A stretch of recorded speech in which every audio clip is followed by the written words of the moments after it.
Hi guys, good morning to all and आप सभी लोगों का स्वागत है मस्जिद क्लासेस पे। जैसा कि आज आप देख रहे हैं RRC all India group D online परीक्षा 2016 में पूछा गया था। ये सब क्वेश्चन है जो विकलांग कोटा में लिया गया था। तो आज मैं कराऊंगा इसको सभी क्वेश्चन का जीके वाला जो पार्ट होता है वो उसको। तो आप लोग बने रहिए मेरे साथ, है ना। चलिए गाइस, तो अगर आप लोगों ने मेरे चैनल को सब्सक्राइब नहीं किया है तो कर लीजिए ताकि मेरा सारा नोटिफिकेशन आप लोगों के पास जाता रहे। चलिए गाइस, देखते हैं जीएस का क्वेश्चन आज सिर्फ करेंगे। पहला क्वेश्चन है, मलेरिया रोग किससे फैलता है। तो आप लोग जानते हैं, देखिए इसमें एक चीज़ देखना है। देखिए मलेरिया, यहाँ पर मलेरिया है, म से मिल रहा है मलेरिया, याद रखिएगा कोड म से मलेरिया। तो म से ही उसका जो जिस मच्छर से होगा वो म से होगा, लेकिन म में क्या होना चाहिए, एनोफिल होना चाहिए। क्या होना चाहिए, एनोफिल। तो मादा एनाफिलीज म से है तो मादा एनाफिलीज मच्छर हो जाएगा। पहला का आंसर, मलेरिया रोग किससे फैलता है तो मादा एनाफिलीज मच्छर से। ठीक है गाइस, चलिए अगला क्वेश्चन देखते हैं। अगला क्वेश्चन 2 नंबर क्वेश्चन है कि निम्नलिखित में से कौन भारत के ग्रैंड ओल्ड मैन के रूप में जाने जाते हैं। तो गाइस आपको पता होगा कि वो आदमी लंदन विश्वविद्यालय में प्रोफेसर भी रह चुके थे, है ना। और भारत में कांग्रेस पार्टी की जो स्थापना हुई थी और उस कांग्रेस पार्टी का नाम भी उन्होंने ही दिया था। उस व्यक्ति का नाम है दादा भाई नौरोजी। तो ऑप्शन नंबर ए के साथ दादा भाई नौरोजी।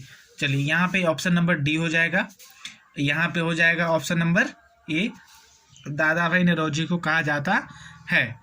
क्या कहा जाता है गाइस कि भारत का ग्रैंड ओल्ड मैन के रूप में जाना जाता है, राइट।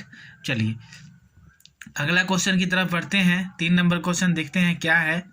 3 नंबर क्वेश्चन में है कि वर्तमान में भारत के कानून एवं न्याय मंत्री कौन है। तो गैस इसको बताने की ज़रूरत नहीं है, ये आप लोग जानते हैं, ठीक है। चलिए अगला क्वेश्चन की तरफ चलते हैं। अगला क्वेश्चन है 4था नंबर क्वेश्चन कि भारतीय आर्थिक क्षेत्रों में कृषि किस श्रेणी के अंतर्गत आता है। तो मैं आपको बता दूं कि कृषि जो आता है वो प्रथम क्षेत्र के अंतर्गत आता है, ठीक है। और ये क्षेत्र क्या होता है मैं बताता हूँ। देखिए अर्थव्यवस्था एक चैप्टर होता है इकोनॉमिक्स में, अगर आप पढ़िएगा तो उसमें बताया जाएगा अर्थव्यवस्था के 3 प्रकार होते हैं और 3 क्षेत्रक होते हैं। 3 क्षेत्रक में प्राथमिक क्षेत्रक, द्वितीयक क्षेत्र और तृतीयक क्षेत्र होते हैं। प्राथमिक क्षेत्र में कृषि है, द्वितीयक क्षेत्र में उद्योग धंधा है और तृतीयक क्षेत्र में सेवा क्षेत्र है, ठीक है गाइस। तो बात तो समझ में आ रही है। तो कृषि होगी प्रथम क्षेत्र के अंतर्गत और भारत में सबसे ज़्यादा आय का स्रोत है तो वो तृतीयक क्षेत्र है, सेवा क्षेत्र, ठीक है गाइस। तो आई होप कि समझ में आ गया होगा। चलिए 5वां क्वेश्चन पर देखते हैं क्या है। 5वां क्वेश्चन है, तेलंगाना के अलग होने के बाद निम्न में से कौन सी आंध्र प्रदेश की नई राजधानी है। तो गाइस आप लोग जानते हैं कि अमरावती होगी। क्या हो गया, अमरावती। बातें समझ में आ रही है, बिल्कुल आवाज़ ठीक ठाक है, ओके, यस ठीक है। चलिए गाइस आगे चलते हैं। तो तेलंगाना राज्य है, उसकी राजधानी अमरावती को बनाया गया था।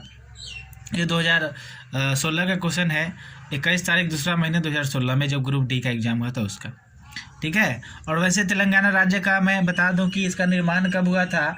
यह भारत का 28वां राज्य था और इसका जो स्थापना है वो 2 जून 2014 को किया गया था। और इसके पहले मुख्यमंत्री थे जो ही वर्तमान में मुख्यमंत्री है, मतलब के चंद्रशेखर राव, राइट। बात समझ में आ रही है। तेलंगाना के बारे में मैंने बताया था, ठीक है गाइस। तो चलिए आगे बढ़ते हैं।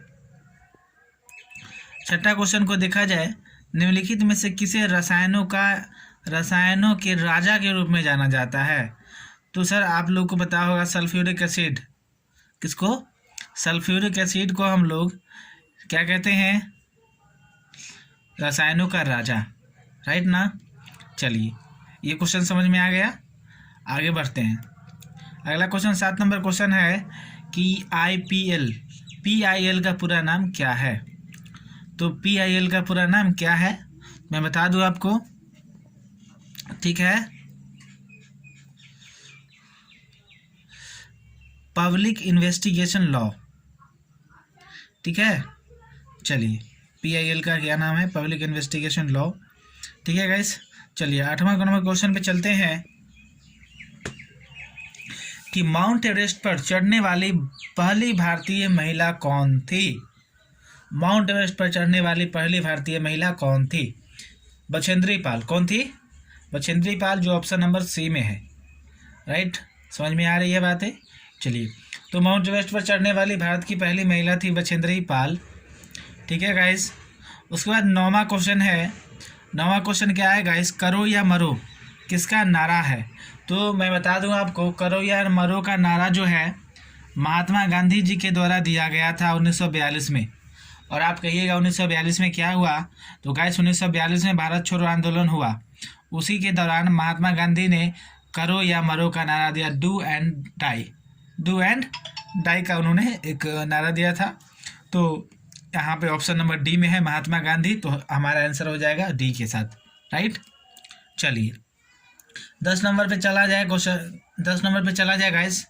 10 नंबर क्वेश्चन है, थोड़ा मैं जाता हूँ 10 पे और आप लोग को बता दूँ कि 10 नंबर क्वेश्चन क्या है। 10 नंबर क्वेश्चन है गाइस कि सापेक्षता का सिद्धांत किसके द्वारा दिया गया? तो आपको याद होगा उन साइंटिस्ट का नाम जिन्होंने E = mc² दिया था, और उनका नाम है अल्बर्ट आइंस्टीन। क्या नाम है? Albert Einstein. तो ऑप्शन नंबर ए के साथ अल्बर्ट आइंस्टीन हो जाएगा। ओके गाइस, आगे बढ़ें। चलिए, उसके बाद अगला क्वेश्चन है कि आम आदमी पार्टी के संस्थापक कौन है? आम आदमी पार्टी के संस्थापक कौन है? ये बात तो सब लोगों को पता होनी। तो गाइस, आम आदमी पार्टी की स्थापना, जिसको हम आप के नाम से जानते हैं, और उसका स्थापना 2012 में हुआ था। और उसके संस्थापक हैं अरविंद केजरीवाल, जो वर्तमान में दिल्ली के मुख्यमंत्री भी हैं। ठीक है गाइस, चलिए अगला क्वेश्चन पे चलते हैं, 12 नंबर क्वेश्चन पे। 12 नंबर क्वेश्चन क्या है? भारतीय रिजर्व बैंक की स्थापना किस वर्ष हुई? तो मैं आपको बता दूं गाइस कि भारतीय रिजर्व बैंक की स्थापना जो हुआ था वो 1935 में हुआ। कब हुआ था? 1935 ईस्वी में। और उसका राष्ट्रीयकरण 1949 ईस्वी में हुआ। याद रखिएगा, भारतीय रिजर्व बैंक की स्थापना 1935 ईस्वी में हुआ था 5 करोड़ की लागत से। पैसा कितना था? 5 करोड़। और 5 करोड़ की लागत से RBI की स्थापना हुआ। और RBI का जो ये होता है लोगो, उस पे बाघ का साइन रहता है, जिस पर लिखा रहता है भारतीय रिजर्व बैंक। समझ में आ गया बात गाइस? चलिए, तो ऑप्शन नंबर सी में 1935 है, ऑप्शन टिक कर लीजिए। क्वेश्चन नंबर 13 की बात करें। क्वेश्चन नंबर 13 में है कि निम्नलिखित में से किस जगह पर दुनिया में सबसे अधिक बारिश होती है? तो बारिश होती है गाइस, तो मैं आपको बता दूं ये डाटा 2016 का है। तो आप लोग 2016 में तो ठीक ही था कि चेरापूंजी था, लेकिन अभी आप लोग याद कर लीजिएगा मासिनराम।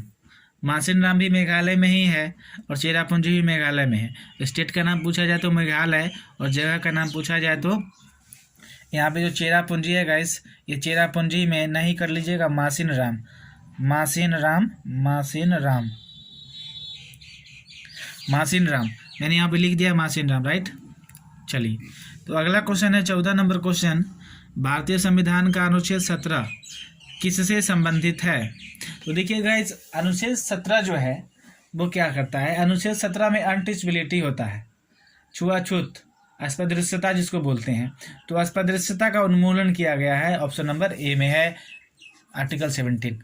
ठीक है, चलिए गाइस आर्टिकल, उसके बाद मैं चलूँ 15 नंबर क्वेश्चन पे। तो राज्य के राज्यपाल के सरकारी घर को क्या कहते हैं? राज्यपाल, बहुत अच्छा क्वेश्चन है गाइस। तो क्वेश्चन क्या है कि राज्यपाल का जहाँ पर रहता है राज्यपाल, उसके भवन को क्या कहा जाता है? तो हम लोग जानते हैं गाइस, और नहीं जानते हैं तो अभी जान लेंगे। राजभवन कहते हैं। क्या कहते हैं? राजभवन, जो ऑप्शन नंबर डी में है। और अपना बिहार का राज्य भवन जो है वो राजभवन पटना में है। राइट, चलिए, और बिहार के वर्तमान जो गवर्नर है वो कौन है? फागू चौहान। ठीक है गाइस, चलिए अगला क्वेश्चन चलते हैं 16 नंबर क्वेश्चन पे। 16 नंबर क्वेश्चन क्या है? सूचना का अधिकार एक है। क्या है सूचना का अधिकार? क्या है बोलिए। सूचना का अधिकार एक कानूनी अधिकार है, ठीक है, मौलिक अधिकार नहीं होगा।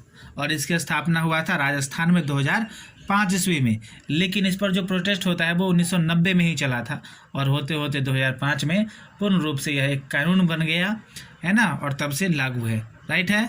और पहला स्टेट कौन था? राजस्थान, जहाँ यह क्या हुआ था? लागू हुआ था सूचना का अधिकार, जिसको हम लोग RTI बोलते हैं। और आपके अनुच्छेद 19 में दिया गया है, संविधान के अनुच्छेद जो 19 है उसमें RTI का वर्णन किया गया है। ठीक है गाइस, चलिए अगला क्वेश्चन 17 नंबर पर चलते हैं। 17 नंबर क्वेश्चन क्या है? निम्नलिखित में से कौन सी एक गैर धातु है? तो आपको पता है गाइस, लकड़ी या कोयला, सीसा, कोयला, हीरा, ठीक है। देखिए बाकी के सब चीज़ तो ठीक है, सीसा भी, कोयला भी, लकड़ी, कोयला, हीरा, ये सब तो ठीक है, लेकिन क्या आप जानते हैं हीरा क्या है? एक पदार्थ है। हीरा क्या होता है? एक पदार्थ होता है, ठीक है गाइस। उसके बाद 18 नंबर क्वेश्चन पे चलते हैं। 18 नंबर क्वेश्चन क्या है? IMF का पूरा नाम क्या होता है? तो हम लोग जानते हैं इंटरनेशनल मनी फंड, अंतर्राष्ट्रीय मुद्रा कोष। ऑप्शन नंबर बी में है अंतर्राष्ट्रीय मुद्रा कोष, जो टिक कर लेंगे, ठीक है गाइस। और 19 नंबर क्वेश्चन लास्ट है क्वेश्चन। अब मैं आज 19 ही क्वेश्चन कराऊंगा, फिर कल लेके आऊँगा एक नया सेट, ठीक है गाइस। चलिए 19 नंबर क्वेश्चन है, हैदराबाद शहर किस पठार में स्थित है?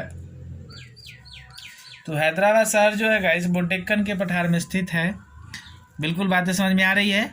चलिए गाइस, आज के लिए इतना ही बहुत हुआ। फिर मिलेंगे अगले क्लास में। फिर कह रहा हूँ, अगर आप लोगों ने मेरे चैनल को सब्सक्राइब नहीं किया है तो कर दे, ताकि मेरा सारा नोटिफिकेशन आप लोगों के पास जाता रहे। ठीक है गाइस, तब तक के लिए धन्यवाद।